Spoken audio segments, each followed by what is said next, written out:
Hello साथीहरू, म चाहिँ आज चाहिँ केको हार्भेस्टिङ गर्न लागेको छु। हेर्नुहोस् है साथीहरू, अब कौशी खेतीमा वाटर क्रेस सिम साग हेर्नु है साथीहरू। मेरो सिम सागलाई चाहिँ कुखुराले यता र उता हिँड्दाखेरि खाइदिन्छ भनेर बारेको छु है। जोगो पनि कति गर्नुपर्छ, जगेडा पनि गर्नुपर्छ है साथीहरू।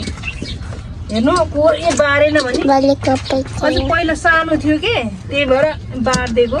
खाइदिन्छ यता र उता हिँडाउनु पर्छ नि, यिनीहरूलाई भित्र हुल्छ। यिनीहरूलाई भित्र हुल्ने बेलामा चाहिँ अब छोडा एकछिन भयो नि छोडा राख्नु पर्यो नि। अनि त्यतिखेर चाहिँ यही सिन्का जे कुरा नि चाहिने क्या साथीहरू, यस्तो कुरा पनि चाहिन्छ। अब यसलाई मुठा बनाएर राख्नुपर्छ। अब फेरि अब आज चाहिँ मैले के गर्छु भनेदेखि हेर्नुहोस् त साथीहरू, कौशीमा पनि यस्तो राम्रो वाटर क्रेस हेर्नु न। अब गऱ्यो भने नहुने त केही पनि छैन। अझ मेरो बुढोले के भन्नुहुन्थ्यो भने यो माथिल्लो तलाको त पुरै उहाँसम्म बनाएको भए हामीलाई तरकारी किन्न नपर्ने पो स्थिति रहेछ त, कस्तो मजाले हुँदो रहेछ भनेर चाहिँ अनुभव गर्नुभएको छ। उहाँ बाहिर बस्नुहुन्थ्यो, अहिले आउनुभएको छ। हेर्नु त कति राम्रो हाम्रो सिमसाग यसरी झ्वाट झ्वाट काटिदिन्छु म चाहिँ।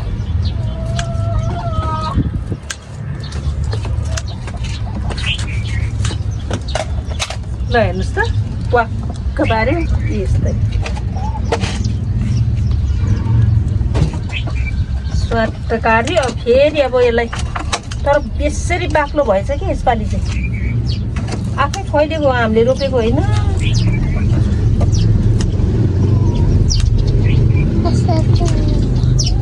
ल हेर्नुहोस् त आफ्नै कौशीको वाटर क्रेस।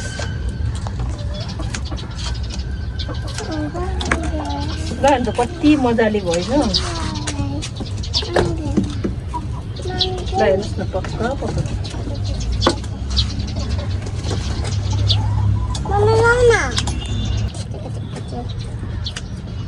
कलिलो कलिलो आफ्नै उसको युरिया सिउरिया नहालेको एकदम राम्रो के।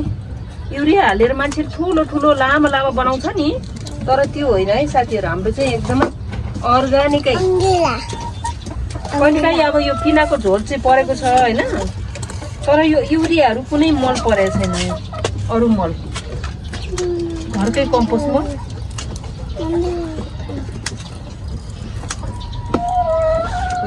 चट्ट चट्ट एउटा सक्यो।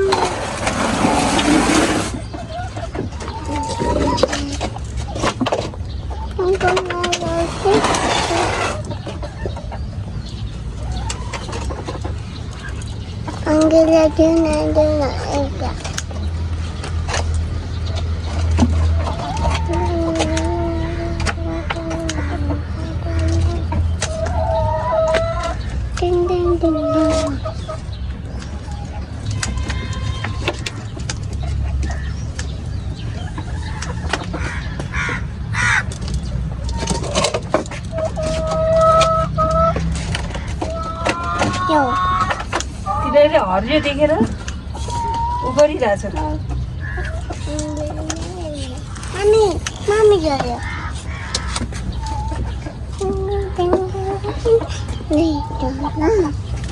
यसको पनि अलिकति फोटो खिचिदिएर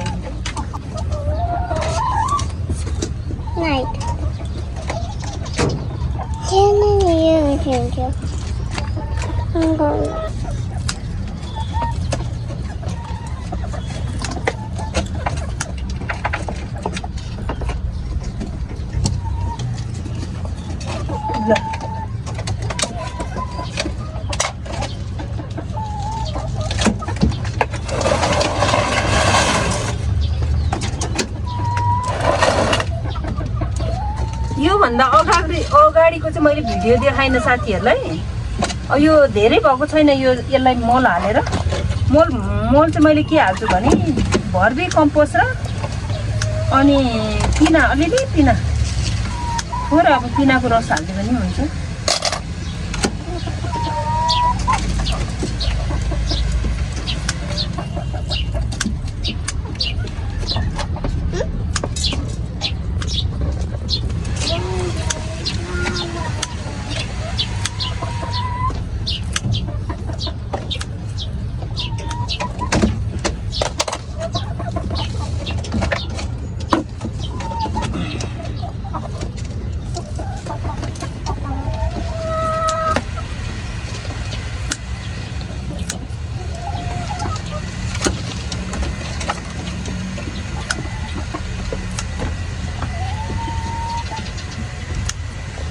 गर्मी महिना लगाएपछि चाहिँ एकदम हतहती बढ्छ कि अब खाइराख्नुपर्छ नि।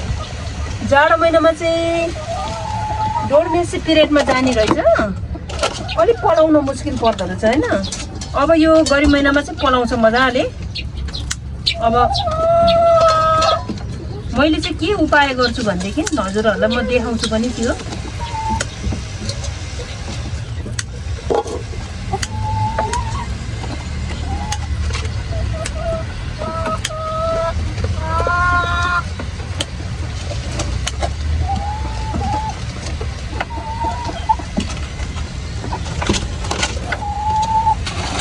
ल हेर्नु त साथीहरू, 2 छाक भएन त। अब यसलाई चाहिँ कसरी उत्पादन गर्ने तपाईँहरूलाई केही पनि थाहा छैन होला होइन। म बताइदिन्छु तपाईँहरूलाई, एकछिन पछाडि राखौँ। हामीले फेरि खानको लागि के गर्नुपर्छ त साथीहरू, अब मेरो क्यारेटहरू पनि सबै फाटिसकेको छ साथीहरू, घाम र पानीले धेरै वर्ष भएको हो। अब यसलाई चाहिँ मैले के गर्छु हेर्नुहोस् है साथीहरू, यस्तो गर्ने यसलाई।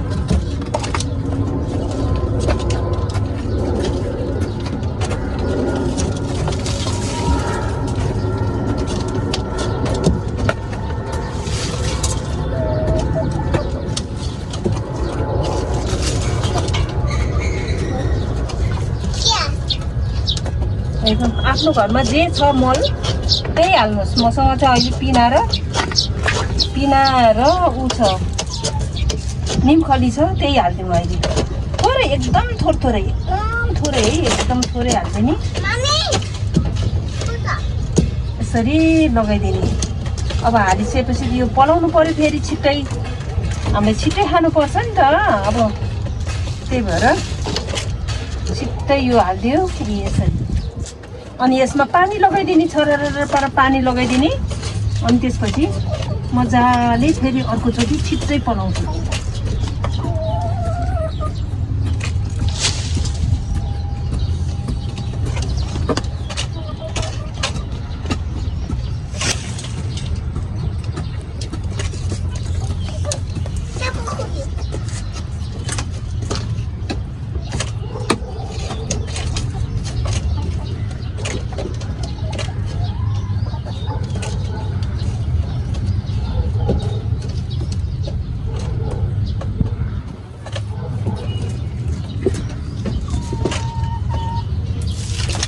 फेरि खाने उपाय गर्नु पर्यो नि त होइन साथीहरू। अब यो तल त साह्रो भइसकेको छ होइन। अब यसलाई कमलो बनाउनको लागि अब यस्तो गर्नुपर्छ के।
है त साथीहरू हेर्नुहोस् है। अब चाहिँ सरर पानी हालिदियो, मजाले माटो मुनि पानी पुग्छ, मल पुग्छ, अनि खोकुलो पनि भएको छ। अब यसलाई फेरि माटो फेरौँ उ गऱ्यो भने अब बिरुवाहरू कहाँ पुग्छ।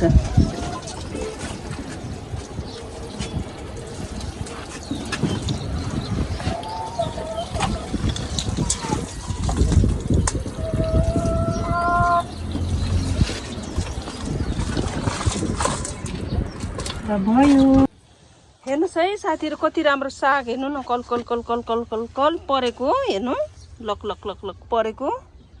पर भुटेर खाँदा क्या गजब हुन्छ कि साथीहरू। हेर्नुहोस् है, मैले चाहिँ यो सिम सागको हार्भेस्टिङबाट चाहिँ पछि यो गर्दैछु। यसको हार्भेस्टिङ हेर्नुहोस् त साथीहरू, कति आनन्द, कति राम्रो लह परेको हेर्नुहोस् न। यो त जति लुस्यो उति आउँछ कि यो सागको त। ल हेर्नु न यहाँ कति धेरै छ साग पनि। 2टा बोट भयो भने त पुग्ने रहेछ कि। यसको मुना राखिदियो भने चाहिँ पलाइरहन्छ। ए अर्को झाङ पनि पो गयो त, हेर्नु त। यो राखिराख्यो भने त यो छिप्पिएको चाहिँ कुखुरालाई, नछिप्पिएको चाहिँ मान्छेलाई।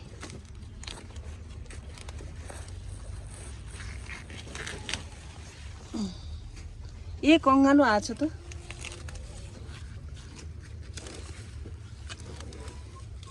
हार्भेस्टिङ पनि के को हो हेर्नुहोस् न। आमा साग। ल हेर्नुहोस् त, बाफ्रे साग कति खाने, साग कति खाने।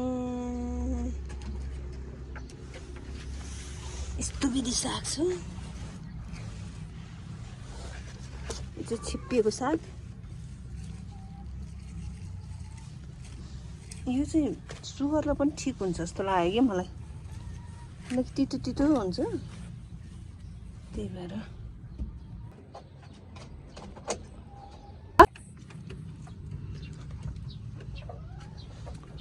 ल बोट बिरुवाको लागि हिरा निकाल्दैछौँ हामीले। हिरा कस्तो मजाले कुहिएछ।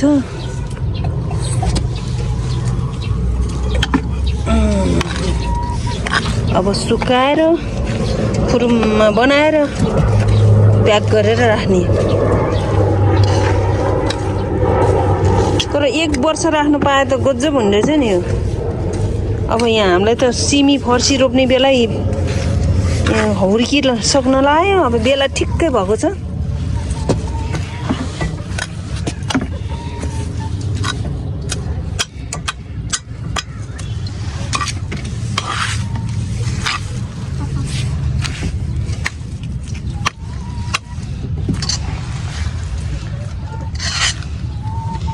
अब बोट बिरुवाको लागि सुन चाँदी हालेर भएन।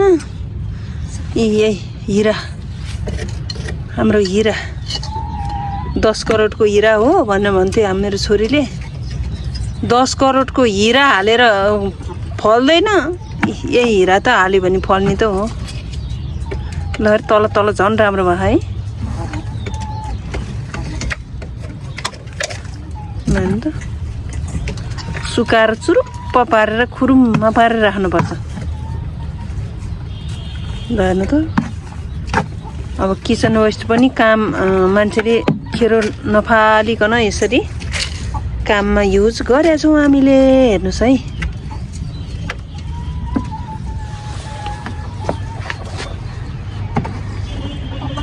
अस्ति 1 बोरा निकाल्यो उहाँ। अब यो 1 बोरा 2 बोरा मल भयो भने कौशीलाई पुगिहाल्छ नि। त्यहाँ गाईको मल पनि ल्याउने भनेर उ गरे। कोही त हो सिँगै राख्यो भने चाहिँ त्यस्तो हुँदो रहेछ। हेर्नु त, सिँगै राख्नु हुँदैन कि। चाहिँ निकालिदिनुपर्छ। निकालेर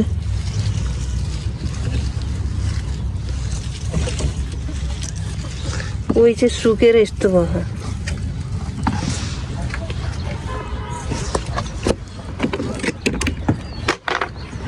यस्तोलाई चाहिँ यहीँ हालिदिने। ल यो त यी काठ कहाँ हुन्छ। यो नि धेरै जस्तो के अरे कुखुराको मल छ। यसमा छिटो कुहिन्छ। कुखुराको मल हालिदिएपछि छिटो कुहिन्छ। ल हिरा देख्दाखेरि यस्तो घिनलाग्दो छ, तर यही अर्ग्यानिक मलमा फल्ने है साथीहरू।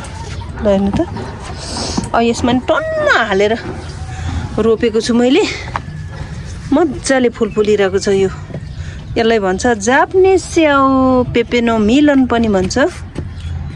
यस्तो गजबले फल्छ कि फुल यति राम्रोसँग फुले हेर्नुहोस् है ल्याएर यसमा गाडिदिएको है मजाको भएछ मरेन ओइलेको ओरेको भइदिने यो पात पहेँलो हुन्थ्यो अनि सर्दैन कि भन्ने हुन्थ्यो मजाले फुल लागेछ हेर्नु है त्यो कार्टुनको छेउमा थियो एउटा हाँगा त्यहाँ गाडिदियो भने यसरी सर्छ क्या अहिले चाहिँ हरेक बोट बिरुवाहरूको लागि सार्ने यी हाँगा सरेर हेर्नुहोस् त यी हाँगाहरू सरेर सबै बोट बिरुवाहरू यस्तो राम्रो भएको छ यहाँ यो गाछलाई फारेर मैले हेर्नुहोस् त कतिवटा बनाएको छु यसको नि गाछ फाट्दिएँ मैले यो ल गाछ फारेर हेर्नु त ल हेर्नुहोस् यो गोदावरी हो रेडमा